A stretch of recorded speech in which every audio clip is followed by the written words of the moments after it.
আজ একটু শাপলা রান্না করব। তো চলুন শাপলাটা কেটে নিই। আসলে বাজার থেকে দুদিন আগে এনেছে, ফ্রিজে ছিল, তাই জন্য ফুলগুলো দেখুন একটু শুকিয়ে গেছে।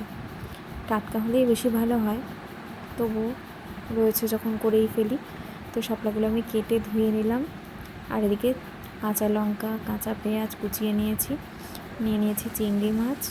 এদিকে নুন, চিনি, হলুদ, লঙ্কার গুঁড়ো, জিরে গুঁড়ো, কালো জিরে, কাঁচা লঙ্কা চেরা আর আদা রসুনের পেস্ট, সব কিছুই পরিমাণ মতো নিয়ে নিয়েছি। আর এদিকে আমি সর্ষে পোস্ত বেটে নিয়েছি। চিংড়ি মাছগুলো হালকা করে নাড়াচাড়া করে নিয়ে আমি একটু সাইড করে এই তেলের মধ্যে কালো জিরে ফোড়ন দিয়ে দেবো।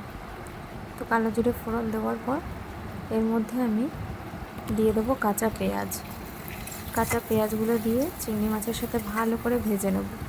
ভেজে নেওয়ার পর আমি এর মধ্যে যে যে মশলাগুলো নিয়েছি সেগুলো সবটা দিয়ে দেবো। এবার সমস্ত মশলাটা ভালো করে কষিয়ে নিয়ে এর মধ্যে আমি আগে থেকে কেটে রাখা শাপলাগুলো দিয়ে দেবো। শাপলাটা দেওয়ার পর ভালো করে নাড়াচাড়া করে মিশিয়ে দেবো।